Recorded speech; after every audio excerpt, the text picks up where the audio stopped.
কবরে প্রশ্ন আছে না নাই? কথা বলেন। প্রথম প্রশ্ন জিজ্ঞেস করা হবে, মার রব্বুক, তোমার রব কে? বলেন, আমাদের রব কে? ওমা দীনুক, তোমার ধর্ম কি? বিশ্বনবীর চেহারা দেখিয়ে বলা হবে, তারিফু মান হাযার রাজুল, এই লোকটারে চিনো? আমরা কি বলবো? আমরা চিনি, উনি আমাদের প্রিয় রাসূল মুহাম্মদুর রাসূলুল্লাহ সাল্লাল্লাহু আলাইহি ওয়াসাল্লাম। এরপরে জিজ্ঞেস করা হবে, এগুলো কোত্থেকে শিখলা? আমরা বলবো কোরআন থেকে। ফায়ুফসাহু লাহু কবরুহু ৭০ যিরাআন, এই সুন্দর সুন্দর উত্তর করতে পারলে আপনার কবরটারে ৭০ হাত লম্বা করে দেয়া হবে। ইফতাহু লাহু বাবুন ইলাল জান্নাহ, জান্নাতের দিকে একটা দরজা লাগিয়ে দেয়া হবে। ইউলবাসু মিন লিবাসি আহলিল জান্নাহ, জান্নাতীদের পোশাক পরিয়ে দেয়া হবে। জান্নাতের পোশাক কেমন হবে জানেন? রেশমের পোশাক। ওয়া লিবাসুহুম ফিহা হারির, the dress will be in Jannah with fine green silk with the gold embroidery. জান্নাতে যারা থাকবে তাদের পোশাক হবে পাতলা সবুজ রঙের রেশমের কাপড়ের পোশাক, যেটার মধ্যে গোল্ডের, স্বর্ণের ডিজাইন করা, এমব্রয়ডারি করা থাকবে। ওই পোশাক পরিয়ে দেওয়া হবে। আর বলা হবে নাম কান্নাউমিল আরুস, বাসর রাতে জামাই যেমনি আনন্দে ঘুমায় তুমিও ঘুমাও। দুনিয়াতে অনেক কষ্ট সহ্য করছো, দুনিয়াতে পুলিশের দৌড়ানি, র্যাবের দৌড়ানি, আছে না নাই? ইসলামের পক্ষে যারা কথা বলে নিজ এলাকায় পরবাসী, আছে না নাই? আহা, মামলা হামলা, ঝক্কি ঝামেলা ঝুঁকি একটার পর একটা, তার পিছু ছাড়ে না। সে ঘুমাইতেও পারে নাই, চিল্লায় বলেন ঠিক কিনা? আনন্দের ঘুম আমরা সেদিন দেব ইনশাআল্লাহ, ঘুমেন না? নাম কানাউমিল আরুস, বাসর রাতে বর যেমনি কনেকে নিয়ে ঘুমায় ঘুমাও। দুনিয়াতে ঘুমাইতে পারো নাই, দুনিয়াতে খালি দৌড়াইছো। কি করছো? দৌড়ানির উপরে ছিল। আজকে দৌড়ানি নাই, আজকে দৌড়ানি হবে ওই দলে। কথা কন। যারা ইসলামের পক্ষে ছিল না, আজীবন ইসলামের বাঁশ দিয়েছে, আজকে ওদেরকে বাঁশ দেওয়ার পালা। সেদিন হিসেব উল্টে যাবে। কথা বলেন। এবার ওদেরকে প্রশ্ন করা হবে, তুই ক মার রব্বুক, কয় আমি জানি না। কি জানোস? কয় কিছুই জানি না। কি যে জানি না ওইটাও জানি না। দ্বিতীয় প্রশ্ন, ওয়ামা দীনুক, তোর ধর্মের নাম কি? কয় জানি না। ফেরেশতারা কয় আর প্রশ্ন বাকি একটা, তারপরে আমগো খেলা শুরু। ওমান হাযার রাজুল, do you know this person? দেখো তো এই লোকটার চিনা চিনা লাগে কিনা। কয় না, চিনি না, আমি কিচ্ছু জানি না, আমি কিচ্ছু মনে করতে পারছি না। খালি আমি মদ খাইতাম আর চিয়ার্স করতাম, এটা মনে আছে। আমি ইসলামের বিরুদ্ধে দৌড়াতাম, ইসলামের পক্ষের শক্তির উপর হামলা চালাতাম, এগুলো মনে আছে। কোরআনের বিরুদ্ধে ছিলাম, ইসলামের বিরুদ্ধে ছিলাম, বিশ্বনবীর বিরুদ্ধে ছিলাম। বিশ্বনবীর বিরুদ্ধে আমি বিষোদাগার করতাম, ইসলামের বিরুদ্ধে আমি জনপ্রচারণা চালাতাম। আজীবন আমার জীবনটারে আমি কাটিয়েছি ইসলামের বিপক্ষে। সুদ, ঘুষ, দুর্নীতি, যৌতুক, মদ ছিল আমার নিত্য সঙ্গী। আমি কিচ্ছু মনে করতে পারছি না, আমার ধর্ম নাই, আমার কিছুই মনে নাই। ফেরেশতারা বলবে ঠিক আছে, এবার আঙ্গ খেলা শুরু। ফায়ুতরাকু বিমাতারিকা মিন হাদিদ, লোহার হাতুড়ি দিয়ে এবার ওর পিটানো শুরু হবে। পিটাতে পিটাতে ওর গায়ের গোশত আর মাসেলগুলো থেতলে ফেলা হবে। ইয়াকালু লিল আরদি ইলতাইমি, জমিনকে বলা হবে চাপ দাও। ফাতাখতালিফু আদলাউ, ওয়াল আয়াযু বিল্লাহ। কবরের এক পাশের মাটি আরেক পাশের মাটি এমন ভাবে চাপ দিবে, ডান পাশের পাজরের হাড় বাম দিকে ঢুকে যাবে, বাম দিকের হাড়টি ডান পাশে এসে যাবে। ওর চিৎকারে পুরো কবরস্থানটা থারথার করে কাঁপবে। ওরে বাঁচানোর তখন কেউ থাকবে না। ওর ক্ষমতা, ওর দাপট, ওর হুঙ্কার, ওর অহংকার ওরে বাঁচাতে পারবে না। চিল্লায় বলেন ঠিক কিনা? হাত্তা সাআত, কিয়ামত পর্যন্ত, কিয়ামত পর্যন্ত এই দুর্বিষহ জীবন সময় তার কাটতেই থাকবে। আল্লাহ কবরের এই আযাব থেকে তুমি আমাদেরকে বাঁচাও। সূরাতুল মুলক যারা নিয়মিত তেলাওয়াত করবে, আল্লাহর মেহেরবানিতে তাদের কবরে কোনো আযাব হবে না। পড়তে রাজি আছেন? কথা কয় না। পড়তে রাজি আছেন সবাই? বিষ্ণুই বললেন এখানেই শেষ নয়, আরো আছে। শাফাআত লি সাহিবিহা, এই সূরাটা কিয়ামতের দিন এই সূরা যে তেলাওয়াত করবে তার পক্ষে সুপারিশ করবে। কোরআন যদি আপনার বিপক্ষে আল্লাহর কাছে নালিশ করে, আপনার বাঁচার কোনো উপায় আছে? আপনার পিসাব আপনারে বাঁচাইতে পারবে? তাইলে আপনার দলের নেতা, কথা কন, কেউ বাঁচাইতে পারবে আপনারে? কোরআন যেমনি আপনার বিরুদ্ধে দাঁড়ালে আপনারে বাঁচাতে পারবে না, কোরআন তেমনি আপনার পক্ষে দাঁড়ালে আল্লাহ আপনারে ফেলে দিতে পারবে না। কোরআন আপনার পক্ষে থাকলে আল্লাহ আপনাকে দয়া করবেনই। বিশ্বনবী বলেছেন ইকরাউল কুরআন ফাইন্নাহু ইয়াতি ইয়াউমাল কিয়ামাতি শাফিআন লিআসহাবি। কোরআন তেলাওয়াত করো, কেননা কোরআনের তেলাওয়াত এটা কিয়ামতের দিন তোমার জন্য সুপারিশ হয়ে দাঁড়াবে। এজন্য বিশ্বনবী বললেন যে ব্যক্তি সূরাতুল মুলক নিয়মিত তেলাওয়াত করবে, এই সূরাটা কিয়ামতের দিন ওই তেলাওয়াতকারীর জন্য আল্লাহর কাছে সুপারিশ করবে। এখানেই শেষ নয়, বিশ্বনবী বললেন খাসামাত আন সাহিবিহা, এই সূরা যে তেলাওয়াত করবে তার পক্ষে আল্লাহর সাথে এই সূরাটা দাঁড়িয়ে তার পক্ষ নিয়ে আল্লাহর সাথে তর্ক করবে, ঝগড়া করবে। আল্লাহ তুমি ওরে জান্নাত দিবা না কেন, ওরে মাফ করবা না কেন, তুমি না গফুর, তুমি না গফফার, তুমি না রাহিম, তুমি না রহমান, তুমি মাফ করে দাও। ও মিয়া, সুপারিশ করতেছে কে? সূরাতুল মুলক। সুবহানাল্লাহ কইবেন না? কতক্ষণ এই তর্ক আল্লাহর সাথে সে চালাবে? হাত্তা আদখালাহুল্লাহুল জান্নাহ, যতক্ষণ না আল্লাহ তার জান্নাতে না ঢুকায়। এখানেই শেষ নয়, বিশ্বনবী বললেন মান কারাআ বিহা ফি লাইলাতিন ফাকাদ আকসারা ওয়া আতাবা, রাত্রি বেলায় যে এই সূরাটা তেলাওয়াত করবে ওই পুরো রাতটাকে বরকতময় করে দিবে কে? এজন্য বিশ্বনবী বলেন আমি চাই আমার সব উম্মত এই সূরাটা মুখস্থ করে নেক। আমার চাই আমার ছোট বড় আবাল বৃদ্ধ বনিতা সব উম্মতের হৃদয়ের মধ্যে এই সূরাটা গাঁথা থাক, মুখস্থ থাক, হিফজ করা থাক। আমরা বিশ্বনবীর উম্মত না? কথা কন। নবীর এই আশাটা আমাদের পালন করার দরকার আছে না নাই? আমরা কি পারি না এই সূরাটা মুখস্থ করে রাখতে? মাত্র 30 আয়াত, প্রতি মাসে কয়দিন? প্রতিদিন এক আয়াত করে মুখস্থ করলে লাগে কয়দিন? প্রতিদিন এক আয়াত করে মুখস্থ করলে 30 দিনে এই সূরা মুখস্থ করতে রাজি আছেন? সবাই রাজি আছেন তো? মনে থাকবে? নেক্সট টাইমে নেক্সট ইয়ারে আসলে জিজ্ঞেস করবো যে সূরা মুলক মুখস্থ হয়েছে কিনা। হ্যাঁ, মনে থাকবে তো? আল্লাহ তুমি তৌফিক দাও। এই সূরাটা পড়লে আল্লাহ আপনার দৃষ্টি শক্তিকে খুলে দিবে। আপনার চোখের সামনে কোনো পর্দা থাকলে পর্দাটা সরে যাবে, আপনি আল্লাহর মাহাত্ম্য বুঝতে পারবেন, আপনি আল্লাহরে চিনতে পারবেন, আপনি আল্লাহর অস্তিত্ব টের পাবেন। সুবহানাল্লাহ পড়েন। অনেকেই বলে যেটা দেখি না তা মানি না। যারা স্রষ্টাকে বিশ্বাস করে না তারা বলে আনসিন ইজ নাথিং, যেটা দেখা যায় না এটা বিশ্বাস করি না। নাস্তিকবাদের ছড়াছড়ি আছে না নাই? বাগেরহাটে কোনো নাস্তিক নাই মনে হয়? কথা কন। আছে আছে আছে। এত দাড়ি টুপি এগুলার ভিতরে ঢুকে কেমনে? ওগুলা পিছনে পিছনে থাকে, এগুলা আজীবন পিছনে পিছনে থাকবে। কথা বলেন। ইয়াং যুবক যারা আছে তোমরা একটা বই পড়বে, প্যারাডক্সিক্যাল সাজিদ, একটা বই আছে বাজারে, নাস্তিকদের বিভিন্ন প্রশ্নের জবাব। এই বইয়ের লেখক খুব ভালো করে ওই বইতে তিনি তুলে ধরেছেন। লেখকের নাম আরিফ আজাদ। এটা পড়লে শিক্ষিত যারা তাদের মনের মধ্যে এই ঘুরপাক করা প্রশ্নগুলোর উত্তর তারা পেয়ে যাবে। বইয়ের নাম প্যারাডক্সিক্যাল সাজিদ, আরিফ আজাদের লেখা। তো তার পাশাপাশি এই সূরাটা পড়লেও আমরা জানতে পারবো, কারণ এই সূরাটা হচ্ছে দি সূরা is an eye opener for us all, আমাদের সবার চোখ খুলে দিবে এই সূরাটা। আমাদের ঘুমন্ত বিবেককে জাগিয়ে তুলবে এই সূরাটা। যারা বলে যে স্রষ্টাকে দেখা যায় না তাদের জন্য এই সূরাটা একটা মেডিসিন। আল্লাহ কেমন যেন এই সূরায় বলতে চায় ওপেন ইউর আই, তুমি তোমার চোখ খোলো না একটু, you must find your god, তুমি তোমার আল্লাহরে খুঁজে পাবা। আপনি আকাশের দিকে তাকান, বাতাসের দিকে তাকান, জমিনের দিকে তাকান, আল্লাহরে খুঁজে পাবেন। সাইয়েদনা ইব্রাহিম তারার দিকে তাকালেন, বললেন মনে হয় এটাই আমার রব। পরে দেখে তারা নাই, কয় না না, আমার রব তো আমার ছেড়ে চলে যেতে পারে। সাইয়েদনা ইব্রাহিম চাঁদ দেখলেন, পূর্ণিমার চাঁদ দেখে ভাবলেন তাহলে এটা তো তারার চেয়েও বড়, মনে হয় এটা আমার রব। পরে দেখলেন চাঁদও নাই, সাইয়েদনা ইব্রাহিম কয় আমিও আপনার লগে নাই। এরপরে সূর্য উঠলো, গগন বিদারী সূর্য পুরো জমিনটারে আলোকিত করে ফেললো। উনি বললেন হাদা আকবার, সূর্য অনেক বড়, তাহলে এটা আমার রব।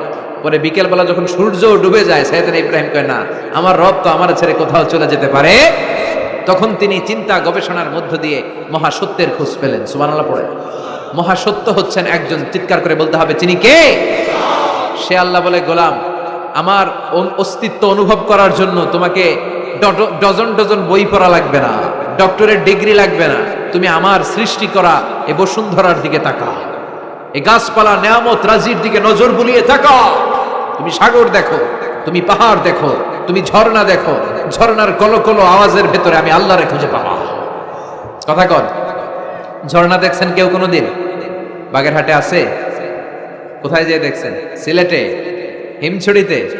আহা, ঝর্ণার সামনে দাঁড়ালে বোঝাই যায় একজন এটাকে নিয়ন্ত্রণ করছে। একজন আছে, একজন থাকা লাগবে, একজন থাকা চাই, যাকে ছাড়া মহাবিশ্ব এত সুন্দরভাবে চলতে পারে না। সাগরের দিকে তাকান। কক্সবাজারে গেছেন আপনারা?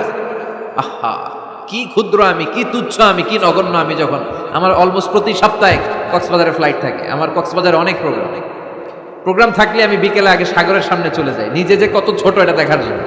বঙ্গোপসাগরের সামনে দাঁড়ালে আয়রে নিজের কি এতিম লাগে, কি ছোট্ট আমি, কি সাগরের তর্জন গর্জন।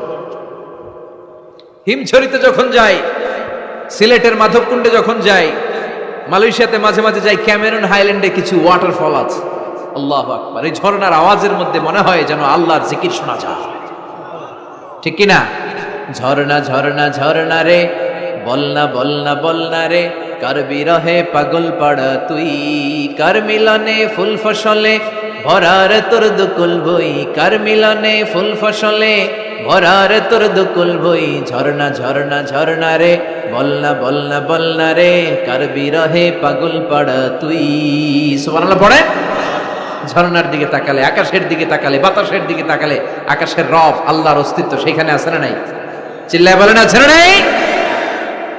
এই জন্য নাস্তিকদের যুক্তিগুলো খোড়া যুক্তি।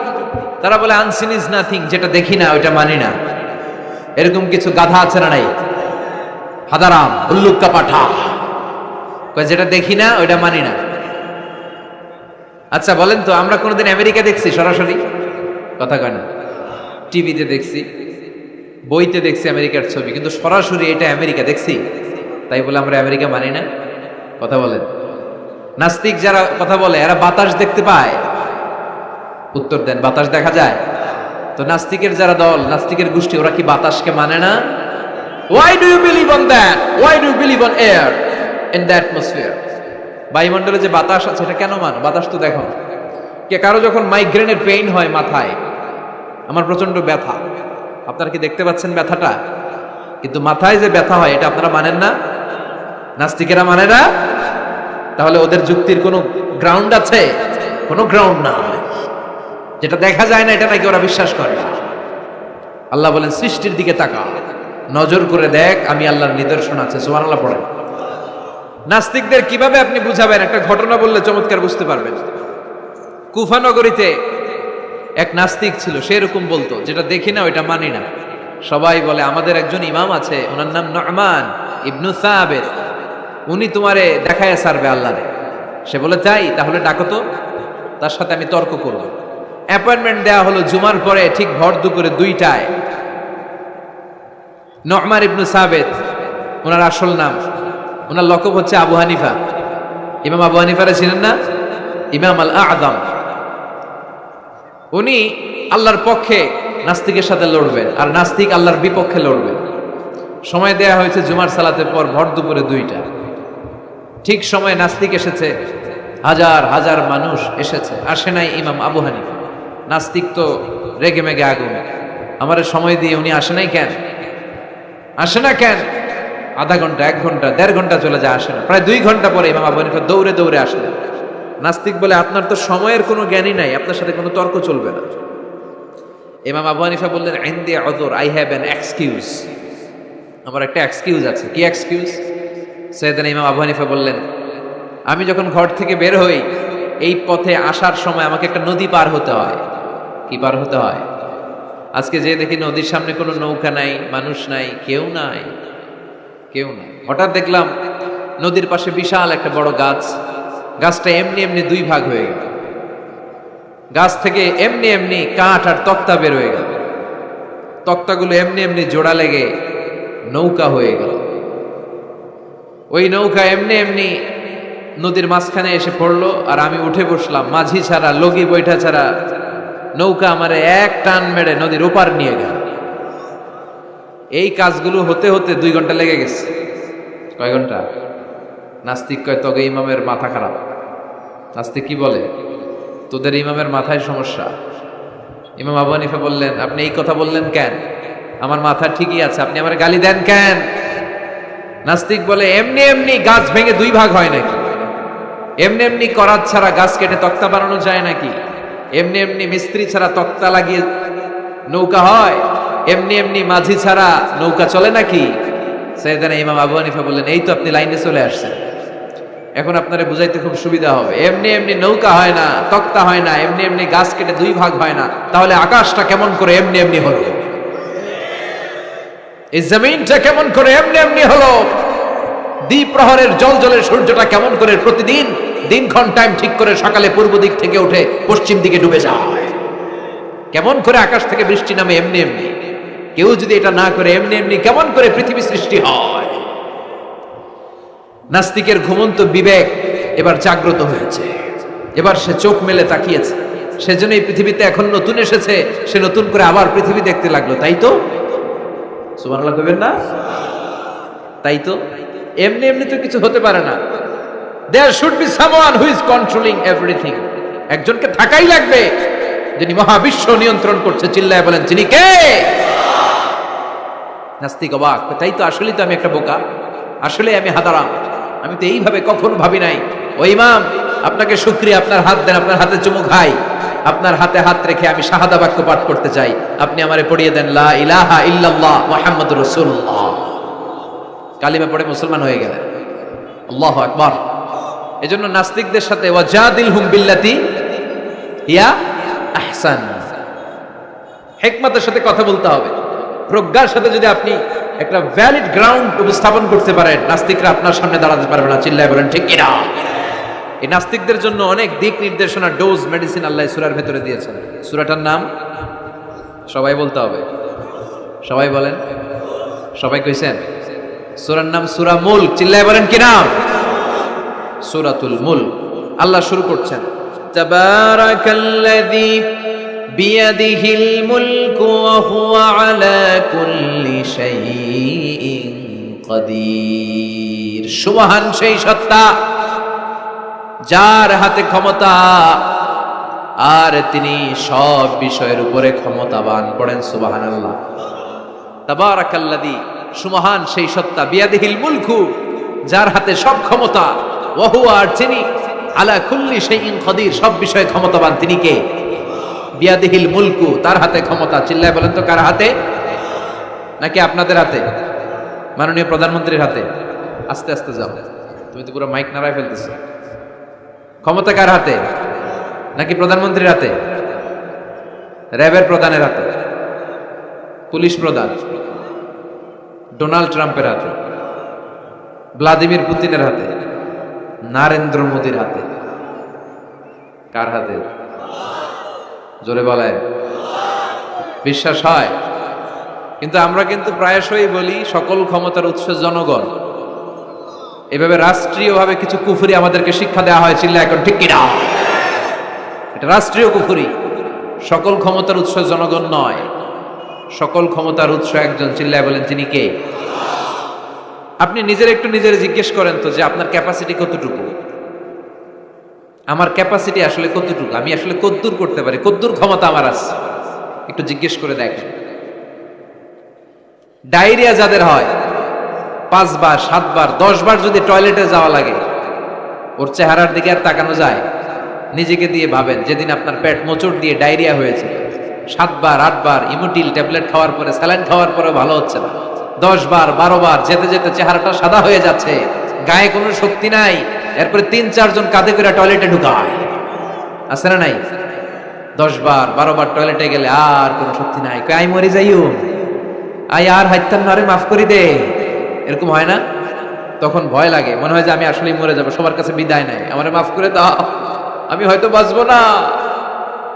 কত লিমিটেড পাওয়ার আমাদের, কত দুর্বল। 5 বার টয়লেটে গেলে চেহারার দিকে তাকানো যায় না, চেহারা ভেস্কি মেরে থাকে এমনি। সে নাকি ক্ষমতার মালিক। আল্লাহ বলেন ওয়াখলিকাল ইনসানু দাঈফা, তোদেরকে আমি দুর্বল করে বানিয়েছি। শুধু আমরাই দুর্বল না, আমি দুর্বল, আমার বাপ দুর্বল, আমার দাদা দুর্বল, আমার 14 গোষ্ঠী দুর্বল। আমরা দুর্বলের ঘরের দুর্বল। সবল হচ্ছে একজন, তিনি কে?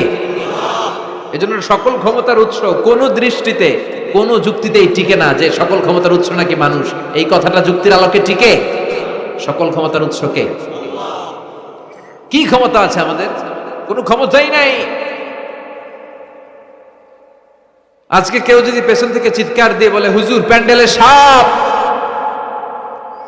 মজা করে বলছি, এতেই অনেকে খুঁজতেছে কই সাপ, কই সাপ। দেখছেন ক্ষমতার মালিক নাকি আমরা। আর আসলেই যদি 3-4টা সাপ ফস করে এদিক দিয়ে ফানা তুলতো, black mamba, king cobra, python, হ্যাঁ, এই সাপগুলো যদি ফস করে এখানে ঢুকতো, আপনাদেরকে খুঁজে পাওয়া যেত? এতক্ষণ স্লোগান চলে, এখন দৌড়। আছে না নাই? আহা, সাপ বাদ দেন, ভাউয়া ব্যাং চিনেন অথবা কোলা ব্যাং? বাগেরহাটে কি বলে, কি করে? খালি লাফায়। 10টা ভাউয়া ব্যাং 2টা স্টেজে আর 8টা প্যান্ডেলে ছেড়ে দেওয়া হলো, অবস্থাটা কি হবে জানেন? ভাউয়া ব্যাং আর কি লাভ দিবে? এর চেয়ে বড় লাভ দিবেন আপনারা? এর চেয়ে বড় লাফাইতে লাফাইতে আমরা ভাগবো। এই হচ্ছে আমাদের অবস্থা। নিজেকে একটু জিজ্ঞেস করেন যে how much capacity I belong, কতটুকু ক্ষমতা আমার আছে। আহা, মাঝে মাঝে বাসে যখন আমরা চড়ি পেশাব চাপে না? কথা বুঝতেছে না বোধহয়। আমরা বাসে করে সফরে যাচ্ছি, পেশাব চাপে না? চাপে। ড্রাইভাররে অনুরোধ করার পরে ড্রাইভার বলে এই বাসের নিয়ম হচ্ছে ঢাকা টু কক্সবাজারে থামবে একবার, কয়বার? আরো 20 কিলোমিটার পরে ওইখানে থামানো হবে। ওই বেটার যান যায় পেশাবের চাপে। এরকম পরিস্থিতিতে আমরাও জীবনে কালে ভদ্রে 2-1বার পড়েছি কিনা? ওই সময়ের কথাটা একটু খেয়াল করেন যে আপনার কি অবস্থা হয়েছিল তখন। সে নাকি ক্ষমতার মালিক, সে নাকি সকল ক্ষমতার উৎস, যার 10 মিনিটের পেশাব আটকে রাখার ক্ষমতা তার থাকে না। এজন্য মানুষ কখনো ক্ষমতার উৎস হতে পারে না। চিৎকার করে বলতে হবে সকল ক্ষমতার উৎস কে? কি দুর্বল! মশা কামড়াইলে মশারে ধরতে পারি না, মারতে পারি না, দৌড়। মশা ওইরা কই চলে যায় খুঁজেও পাই না। কুত্তা এম করে কামড়াইলে আমরা কুত্তারে কামড়াইতেও পারি না। কথা বলেন, অসহায় হয়ে তাকিয়ে থাকি। আহা, কি দুর্বল আমরা, কি দুর্বল! কোনো ক্ষমতা নাই। তুফান, ঝড়, জলোচ্ছ্বাস, ভূমিকম্প হলে টের পাওয়া যায় আমরা কত দুর্বল। বাগেরহাটে মনে ভূমিকম্প হয় না? হয়। আহা, মাঝে মাঝে মাঝরাতে 3টায় 4টায় ভূমিকম্প হয় না? লোকজন দৌড়, কেউ লুঙ্গি সহ দৌড়, কেউ লুঙ্গি থুইয়া দৌড়। কারণ আগে জান বাঁচাতে হবে, এটা ফরজ। কি বিপদে আমরা পড়ে যাই, দৌড়। দুধের বাচ্চাটা পড়ে থাকে, ওরে কোলে নিয়ে দৌড় দিব, নাকি স্ত্রীকে ডাকবো, নাকি ভাড়াটিয়াদেরকে উঠাবো, নাকি ছাদ থেকে নিজেই লাফ দেব? ভূমিকম্প যখন শুরু হয়, আমেরিকায় যখন ভূমিকম্প শুরু হয়, ডোনাল্ড ট্রাম্প যে বিল্ডিং এ থাকে, ডোনাল্ড ট্রাম্প মনে হয় দৌড় দেন। কথা বলেন। আমাদের প্রধানমন্ত্রী যে বিল্ডিং এ থাকে, ওই বিল্ডিং এ যদি ভূমিকম্প হয়, কথা কন। আমি কই নাই কিন্তু, আপনারা কইছেন দৌড়। বাঁচার জন্য দৌড় দিতে হয়। আমি একটা ভিডিও দেখেছি, একটা টেলিভিশন প্রোগ্রামে, লাইভ প্রোগ্রাম চলছিল, সরাসরি সম্প্রচার। লাইভ বুঝেন? সরাসরি সম্প্রচারের প্রোগ্রাম। তো লাইভ প্রোগ্রাম, উপস্থাপক বসে আছে এদিকে, এদিকে অতিথিরা। ইন দ্য মিন টাইম শুরু হয়েছে ভূমিকম্প। উপস্থাপক মাইক থিয়া দৌড়, অতিথিরা ওঠে নাই, অতিথিরা বসে আছে, কারণ মেকআপ টেকআপ সব শেষ, ক্যামেরা রেডি। একটু পরে ভূমিকম্প আরো বেড়ে গেল, এবার অতিথিরাও দৌড়। আহা, কি অসহায়, কি দুর্বল! ভূমিকম্প যখন শুরু হয়, মানুষগুলো খালি দৌড়ায়, খোলা মাঠে যেতে চায়। বিল্ডিং টাওয়ার গুলো যেন গায়ের উপর থপাস করে না পড়ে বাঁচতে চায়। কি চায়? বাঁচতে চায়। যার বাঁচার জন্য লড়াই, ও নাকি ক্ষমতার মালিক। এটা বিশ্বাস করবে কেউ? কক্সবাজারে যখন তুফান শুরু হয়, জলোচ্ছ্বাস শুরু হয়, ওখানে একটা দ্বীপ আছে, পাহাড়ি দ্বীপ, নাম মহেশখালী। ওইখানে বৌদ্ধদের স্বর্ণ মন্দির আছে। সেখানে যখন তুফান 30 ফিট 40 ফুটের জলোচ্ছ্বাস হয়, ওই বৌদ্ধ মন্দিরের বৌদ্ধগুলো নিচে নেমে জিকির করা শুরু করে দেয় আল্লাহ। কার জিকির করে? কারণ ওরা খুব ভালো করেই জানে যে গৌতম বুদ্ধ আমাদের বাঁচাতে পারে না, বাঁচাতে পারে একজন। চিল্লায় বলেন, যিনি কে? এই জন্য বিপদে পড়লে টের পাওয়া যায় যে আমরা কত দুর্বল। আমি গত পরশু ঢাকা থেকে এসেছি। আমার প্রোগ্রাম ছিল সাতক্ষীরায়। ঢাকা থেকে যশোর নভোয়ারে করে এসেছি। তো সেখানে যারা বিমানবালারা থাকে, তারা কেমন যেন প্যান্ট ট্যান্ট স্যুট টুট পরে আসে, নিজেদেরকে সাজিয়ে গুছিয়ে। এই বিমানবালাগুলো লিপস্টিক মেখে নিজেকে মেকআপ করে প্রদর্শন করে, কারণ তাদের সৌন্দর্যটাই হচ্ছে এখানে আসল জিনিস। সৌন্দর্য না থাকলে এদেরকে এয়ার হোস্টেস বানানো। আমরা সিটে বসলাম, ইনস্ট্রাকশন দিল বিমানটা এখন টেক অফ করবে। ইন দ্য মিন টাইম এই মেয়েটা মাইক্রোফোন হাতে নিয়ে বলতে আরম্ভ করলো, ভদ্র মহিলা এবং ভদ্র মহোদয়গণ, আপনারা আপনাদের সিট বেল্টগুলো বেঁধে নিন। এখনই আমাদের উড়োজাহাজটি শাহজালাল আন্তর্জাতিক বিমানবন্দর থেকে 14,000 ফিট উপর দিয়ে যশোর বিমানবন্দরে উদ্দেশ্যে ছুটবে। আল্লাহু আকবার, আল্লাহু আকবার, আল্লাহু আকবার। তো আমি ঘাড় ঘুরে তাকাইলাম, কিরে আল্লাহু আকবার বলে কেনা? পরে তাকাই দেখি ওই মেয়েই পড়তেছে, কাগজের মধ্যে লেখা, অবাক হলাম। যার চলাফেরা এরকম, বেশভূষা এরকম, এই মেয়েটা এখন আল্লাহু আকবার, আল্লাহু আকবার, আল্লাহু আকবার পড়ছে। আর পড়ছে শুদ্ধ অশুদ্ধ মিলিয়ে, সুবহানাল্লাযী সাখখারা লানা হাযা ওয়া মা কুন্না লাহু মুকরিনিন। আমি মিলাতে পারলাম না যে আল্লাহু আকবার পড়ে কেন। পরক্ষণে আমি বুঝলাম যে এইমাত্র বিমানটা গ্রাউন্ড ছেড়ে দিয়ে 14,000 ফিট উপরে উঠে যাবে। ওদের সবার খুব ভালো করেই জানা, ওই 14,000 ফিট উপরে আকাশের মাঝে আমাদেরকে বাঁচানোর কেউ নাই। কেউ আমাদেরকে, পুলিশ আমারে বাঁচাতে পারবে না, এয়ারলাইন্সের ম্যানেজার আমারে বাঁচাতে পারবে না, কোন সিকিউরিটি আমারে বাঁচাতে পারবে না, ফায়ার সার্ভিসের ওরা আমাকে বাঁচাতে পারবে না। ওই 14,000 ফিট উপর থেকে আমারে বাঁচাতে পারে একজন, চিল্লায় বলেন যিনি কে? এটা খুব ভালো করে জানে, হিসাবটা খুব সহজ। এজন্য ওঠার আগে আল্লাহু আকবার লাগে, আর নিচে নামলেই দুম্মা চলে দুম। আছে না নাই? নিচে নামলেই কুছ কুছ হোতা হ্যায়। কথা বলেন, বিমান থেকে নামলেই কুছ কুছ হোতা হ্যায়। বিমানে ওঠার সময় আল্লাহু আকবার, আল্লাহু আকবার। কি অবস্থা আমাদের, কতটুকু ক্ষমতার মালিক। আসলে আমাদেরকে আল্লাহ তেমন কোনো ক্ষমতাই দেয় নাই, ক্ষমতার মালিককে। সে আল্লাহ বলছেন, তাবারাকাল্লাযী বিয়াদিহিল মুলকু ওয়া হুয়া আলা কুল্লি শাইইন কাদির। সুমহান সেই সত্তা যার হাতে ক্ষমতা। চিল্লায় বলেন, ক্ষমতা কার হাতে? তিনি আজীবন ধরে ক্ষমতার চেয়ারে আসীন, তার ক্ষমতার চেয়ার কেউ কেড়ে নিতে পারবে না। কথা বলেন, কথা কানাকে? বিএনপির ক্ষমতার চেয়ার কেড়ে নেয় আওয়ামী লীগ, আওয়ামী লীগের ক্ষমতার চেয়ার কেড়ে নেয় বিএনপি। এগুলো আমরা দেখছি না? এখন অবশ্য লম্বা সময় ধরে বাংলাদেশ আওয়ামী লীগ ক্ষমতার চেয়ারে আছে। হয়তো কোনো কারণে আওয়ামী লীগের পর আবার নতুন কোনো দল ক্ষমতায় আসতে পারে কি পারে না। এভাবে পৃথিবীর রদবদল হয়। আজীবনের জন্য কেউ ক্ষমতার চেয়ারে বসে থাকতে পারে একজন ছাড়া, তিনি কে? আল্লাহ। সেই যে ক্ষমতার চেয়ারে বসছে, কেউ আল্লাহর ক্ষমতার চেয়ার কেড়ে নিতে পারবে? চিল্লায় বলেন, পারবে? এই পৃথিবীতে যারা ক্ষমতায় আসে তাদের কারো ক্ষমতার মেয়াদ 5 বছর। এই যে বাংলাদেশ আওয়ামী লীগ নতুন করে ক্ষমতায় এলো, মেয়াদ কয় বছর? কথা বলেন, 5 বছর। কোন কোন দেশে 10 বছর। আল্লাহ যে ক্ষমতার চেয়ারে বসছে, আল্লাহর ক্ষমতার মেয়াদ কয় বছর? 20 বছর। কি কয়? হ্যাঁ, 50, 100 বছর। কয় বছর? আজীবন মেয়াদ। সুবহানাল্লাহ কইবেন না? হুয়াল আউয়ালু ওয়াল আখিরু ওয়াল যাহিরু ওয়াল বাতিন ওয়া হুয়া বিকুল্লি শাইইন আলীম। আল্লাহ বলে, আমি প্রথম, আমি শেষ, আমি গোপন, আমি প্রকাশ্য। আমি চিরকালের জন্য ক্ষমতার চেয়ারে বসেছি, কোনোদিন এই চেয়ার আমি ছাড়বো না। ঠিক কি না? উনি আজীবন ক্ষমতার মালিক। উনি শুরু থেকে আছেন, শেষ পর্যন্ত থাকবেন। সুবহানাল্লাহ পড়ে। আমার কথা কি বোঝা যাচ্ছে? বুঝতে পারতেছেন?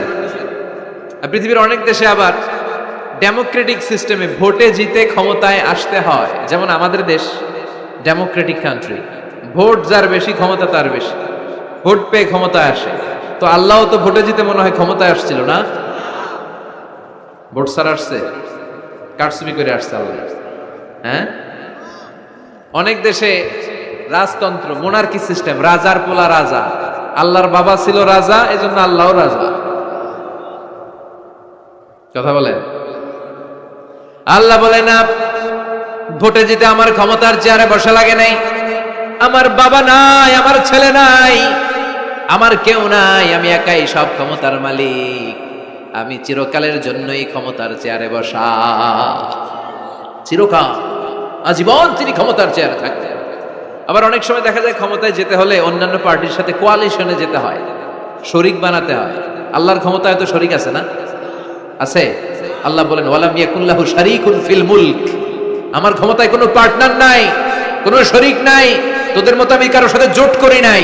জোট ছাড়া, শরিক ছাড়া, কোয়ালিশন ছাড়া আমি ক্ষমতার চেয়ারে বসা। আজীবন আমার ক্ষমতার মেয়াদ, কেউ আমার ক্ষমতার চেয়ার থেকে নামাতে পারবে না। পৃথিবীর অনেক দেশের এরকম নমুনা আমরা জানি। আন্দোলন করে সরকারকে ক্ষমতার চেয়ার থেকে নামানো হয়, আছে না নাই? গণ অভ্যুত্থান করে চেয়ার উল্টে দেওয়া হয়, মিলিটারি কু হয়, ক্ষমতার চেয়ারে আর থাকা যায় না। তো আমরাও যদি সবাই মিলে একটা আন্দোলনে নামি, তাহলে আল্লাহর ক্ষমতা শেষ। কি বলেন? আমরা 700 কোটি মানুষ, আমাদের সাথে পারবে আল্লাহ? 700 কোটি মানুষ আন্দোলন করলেও আল্লাহর নামাতে পারবে না? বুঝে শুনে উত্তর দিয়েন। 700 কোটি কিন্তু পারবে? পারবে? আচ্ছা, জিন জাতিরা যদি বলে, জিনেরা তো আমাদের চেয়েও পাওয়ারফুল, তারা যদি বলে ও মানব জাতি আমরাও তোদের সাথে আছি, আল্লাহরে মানি না, মানুষ জিন ভাই ভাই, আল্লাহর আর রক্ষা নাই, তাহলে আল্লাহর ক্ষমতা শেষ? তাও না। কি বলে এগুলো? বলে কি? আচ্ছা, ফেরেশতারাও যদি বলে যে আমরাও আল্লাহর আর মানছি না, আমরা জিনেরা মানুষেরা 3 দলীয় জোট, 3 দলীয় জোট হলেও পারবে না। আল্লাহ বলে গোটা বিশ্বের সবাই মিলে যদি আমার বিরুদ্ধে আন্দোলনে লেগে যাস, আমার ক্ষমতার 1 ইঞ্চিও কমাতে পারবি না। এজন্য রাব্বুল আলামিন বলেন, তাবারাকাল্লাযী বিয়াদিহিল মুলকু ওয়া হুয়া আলা কুল্লি শাইইন কাদির। সুমহান সেই সত্তা যার হাতে ক্ষমতা, ক্ষমতা কার হাতে? ওয়া হুয়া আলা কুল্লি শাইইন কাদির, তিনি সব বিষয়ের উপর ক্ষমতাবান। তিনি কে? তিনি চাইলে পাহাড়কে দরিয়া করতে পারে, তিনি চাইলে দরিয়াকে পাহাড় করতে পারে, তিনি চাইলে ধনীকে গরিব করতে পারে, গরিবকে ধনী করতে পারে, তিনি চাইলে সম্মানিতরে অপমানিত করতে পারে, আবার চাইলে অপমানিতরে সম্মানিত করতে পারে। তিনি কে? ফাআলুল লিমা ইউরিদ, তিনি যা ইচ্ছা তাই করতে পারেন। তার কাছ থেকে জবাবদিহিতা করার কেউ নাই, তিনি সবার কাছে জবাবদিহি চায়। চিল্লা এখন ঠিক কিনা? সে আল্লাহ বললেন সুমহান সত্তা যার হাতে ক্ষমতা, তিনি সব বিষয়ের উপর ক্ষমতাবান। এজন্য আমাদের মনে রাখতে হবে আমাদের কোনো ক্ষমতা নাই, ক্ষমতার মালিক কে? আর কোনদিন বাগেরহাটের ভাইয়েরা জনগণ সকল ক্ষমতার উৎস, এই কথা বলবেন? মনে থাকবে? তাহলে আওয়াজ করে বলেন তো, সকল ক্ষমতার উৎস কে? সব কিছু করতে পারে কে? সব ক্ষমতার মালিক আল্লাহ। অনেক কথা আল্লাহ 30 আয়াতে বললেন। কয়টা বলবো? কিছু দূর যে আল্লাহ বলা শুরু করলেন, ওয়ালাকাদ যায়্যানাস সামাআদ দুনিয়া বিমাসাবিহা ওয়া জাআলনাহা রুজুমান লিশ-শায়াতিন। সুবহানাল্লাহ পড়েন। আল্লাহ বললেন আমি নিকটবর্তী আকাশটারে তারা দিয়ে, আলো দিয়ে, মোমবাতি দিয়ে আলোকিত করেছি। I have beautified the closer sky with light and candles. আমি তারা দিয়ে নিচের আকাশটাকে সুশোভিত করেছি। তারা দিয়ে আমাদের আকাশটারে, মহাশূন্যটারে সুশোভিত করেছে কে? তারা চেনেন? চেনেন না? খালি আকাশের দিকে রাতে তাকালে কি দেখা যায়? তারা। রাতের বেলা তারার বেলা। এখন তো লাইটিং ফাইটিং এর যুগ, তারা চেনা যায় না। আগের লোকেরা তারা না দেখে কিছু করতে পারতো না। আগের মুরব্বীরা তারা দেখলেই বুঝতো কয়টা বাজে, ঘড়ি লাগতো না। আগের নাবিকেরা তারা দেখে তারা রাত কয়টা বাজে নির্ধারণ করে ফেলতো। সুবহানাল্লাহ পড়েন। কত ধরনের তারা আছে। শুক তারা নাম শুনছেন? ধ্রুব তারা শুনেছেন? সপ্তর্ষি মণ্ডল একটা আছে, অনেকে তারা চেনে না। গুটি গুটি গুটি গুটি 7টা তারা একসাথে দেখবেন, এটার বলে সপ্তর্ষি মণ্ডল। আল্লাহ বলে এই তারা দিয়ে আমি আকাশটারে সুশোভিত করেছি। এই তারাগুলো কিন্তু প্রথম আকাশে না, এই তারাগুলো প্রথম আকাশের মহাশূন্যে অবস্থিত। আমরা খালি চোখে যা দেখি এটা আকাশ নয়, এটা মহাশূন্য। এটা কি? বাগেরহাটের ভাইরা উত্তর করেন, এটা কি? এই মহাশূন্যের অনেক অনেক অনেক অনেক অনেক উপরে আকাশ। ওই আকাশ যে কত উপরে, এটা নাসার বিজ্ঞানীরাও জানে না। শুরুতে আমরা দেখতে পাই প্রথম আকাশের মহাশূন্য, এর অনেক উপরে প্রথম আকাশ। তারপরে শুরু হয় দ্বিতীয় আকাশের মহাশূন্য, তার অনেক উপরে দ্বিতীয় আকাশ, তারপরে তৃতীয় আকাশের মহাশূন্য, তারপরে তৃতীয় আকাশ। এভাবে একটার চেয়ে আরেকটা বড়, একটার চেয়ে আরেকটা বড়। দ্বিতীয় আকাশের তুলনায় প্রথম আকাশটা কত ছোট শুনতে চান? আপনার হাতের আংটিটা যদি আপনি সাহারা মরুভূমিতে ছুঁড়ে ফেলে দেন, পৃথিবীর সবচেয়ে বড় মরুভূমির নাম কি জানেন? সাহারা মরুভূমি। এই সাহারা মরুভূমিতে আপনার হাতের আংটি ছুঁড়ে ফেলে দিলে পুরো মরুভূমির তুলনায় আপনার হাতের আংটি যত ছোট, আল্লাহর দ্বিতীয় আকাশের তুলনায় আল্লাহর প্রথম আকাশটা ঠিক তত ছোট। একটার চেয়ে একটা বড়। তারপর আমরা নিজের বড় বড় করে দাবি করি। এই যে আজকের প্যান্ডেলে এত মানুষের সমারোহ হয়েছে, তাকালে মনে হয় না যে কত বিশাল জায়গা? কথা বলেন, বিশাল মনে হয় না? পিল জঙ্গ এইটারে যদি এত বড় মনে হয়, তাহলে পিল জঙ্গটা কত বড়? হ্যাঁ, আরো বড়। এইটার চেয়ে নিশ্চয়ই বাগেরহাট বড়। কথা কয় না? বাগেরহাটের চেয়ে নিশ্চয়ই পুরো বাংলাদেশটা বড়। বাগেরহাট হলো 64 জেলার এক জেলা। 64টা জেলা মিলে সুজলা সুফলা আমাদের এই বাংলাদেশ। বাংলাদেশ হচ্ছে পৃথিবীর সবচাইতে বড় দেশ। হ্যাঁ, এরা দেখি আমার সব কথার সাথে খালি দ্বিমত করে। বাংলাদেশ সবচেয়ে বড় দেশ না? কত ছোট জানেন? মানচিত্রে বাংলাদেশ লেখার জায়গাটাও আমরা পাই না। বাংলাদেশ এটা লিখতে গেলে BAN পরে ইন্ডিয়ার উপরে, GLA পরে বাংলাদেশের উপরে, আবার DESH পরে আবার ইন্ডিয়ার উপরে। আমাদের বাংলাদেশটা এত ছোট, বাংলাদেশ লেখার জায়গাটাও মানচিত্রে আমাদের জন্য নাই। এত ছোট দেশ, এত ছোট। ইন্ডিয়া প্রায় 20-25 গুণ বড় আমাদের চেয়ে। আমেরিকা, কানাডা শতগুণ বড়। রাশিয়া একটা দেশ আছে কয়েকশো গুণ বড়। এরকম 200টা বিশাল দেশ মিলে পৃথিবী, 200টা দেশ মিলে পৃথিবীর 30 ভাগ, বাকি 70 ভাগ শুধু পানি। বাকি 70 ভাগ কি? এই স্থল আর জল মিলে আমাদের পৃথিবী। তাহলে আজকের এই প্যান্ডেলের জায়গার তুলনায় পুরো পৃথিবীটা কত বড়? সুবহানাল্লাহ কইতে পারলেন না? তাহলে এই পৃথিবীটা আমাদের কাছে এখন পর্যন্ত যেটা আমরা আলোচনা করলাম বোঝা গেল অনেক বড়, এত বড় পৃথিবী। কিন্তু আমরা শুনতে পাই যে সূর্যটা আমরা দেখতে পাই দিনের বেলা, ওই সূর্যটা নাকি এই বিশাল পৃথিবীর চেয়ে 13 লক্ষ গুণ বড়। চিন্তা করতে পারেন? খালি তো মাথা নাড়াইতেছেন। আসলে কি আমরা চিন্তা করতে পারি? 13 লক্ষটা পৃথিবী সূর্যের মধ্যে রেখে দেওয়ার জায়গা করে দিয়েছে কে? 9,30,00,000 মাইল দূরে সূর্য 8 মিনিট 18 সেকেন্ড সময় নিয়ে নেয় আলো পৌঁছাতে। এত বিশাল সূর্য। তার মানে কি সূর্যটাই সবচেয়ে বড়? এর চেয়ে অনেক বড় বড় তারা আছে। সূর্যের পরে পৃথিবীর সবচেয়ে কাছের তারার নাম প্রক্সিমা সেন্ট্রাই। গুগল করলে দেখবেন যে কত তারা। এরপরে Alpha Centauri A, Alpha Centauri B, এভাবে তারা শুরু। এটা ক্যারিনা, ব্যাটেলজিউস। যেই সূর্য পৃথিবীর চেয়ে 13 লক্ষ গুণ বড়, ব্যাটেলজিউস নামে একটা তারা আছে। ওই তারা সূর্যের চেয়ে 33 কোটি গুণ বড়। তার মানে কি ব্যাটেলজিউসই সবচেয়ে বড় তারা? না, এটা ছোট্ট সাইজের তারা। এইটার চেয়েও কত হাজার কোটি গুণ বড় তারা যে মহাশূন্যে আছে তার কোনো ইয়ত্তা আমাদের নাই।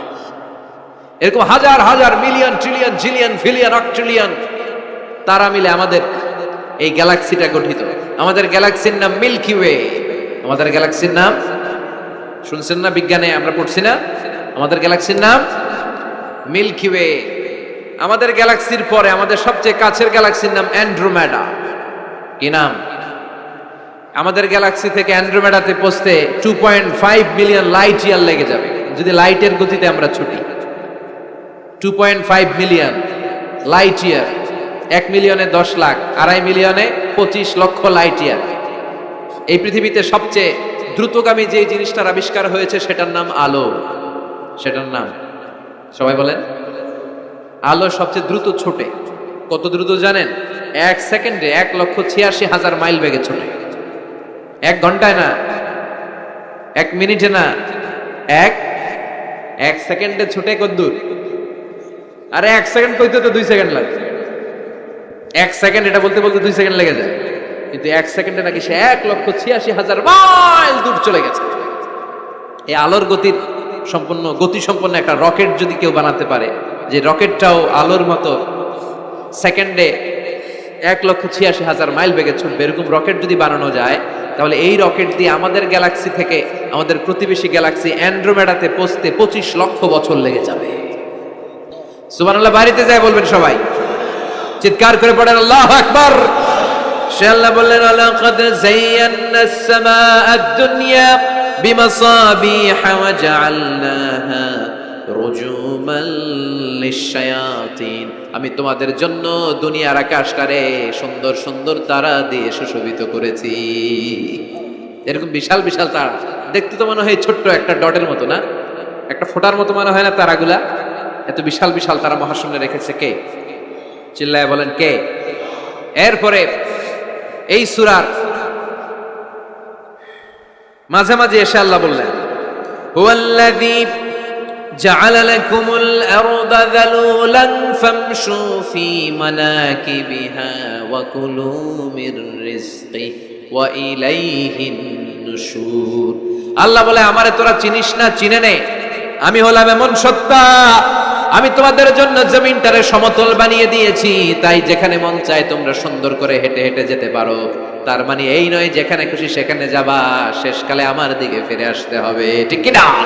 মিনহা খালাকনাকুম ওয়া ফিহা নুঈদুকুম ওয়া মিনহা নুখরিজুকুম তারাতান উখরা। মাটি থেকে বানালাম, মাটির কবরে পাঠালাম, আবার মাটির কবর থেকে আমাদেরকে উঠাইয়া দিবে কে? আল্লাহ বললেন যালুলান, আমি জমিনকে বানিয়েছি সমতল। আরেক আয়াতে বলেন হুয়াল্লাযী জাআলা লাকুমুল আরদা ফিরাশা, আমি জমিনকে বানিয়েছি বিছানা। সমান সমান না হলে আজকের প্যান্ডেলে এত সুন্দর করে আপনারা বসতে পারতেন? কথা বলেন না। প্যান্ডেলের এদিকে উঁচা, এদিকে নিচা, এদিকে খাড়া, এদিকে তেড়া, এদিকে গর্ত, এদিকে ভাঙ্গা, এরকম হইলে আজকে প্যান্ডেলটা সমান হইতো? এই সমান করে দিছে কে? আমরা যখন বিমানে চড়ি, বিমানের জানলা দিয়ে নিচে তাকালে দেখা যায় আল্লাহ কেমন মনে হয় যে সবুজ কার্পেট বিছায়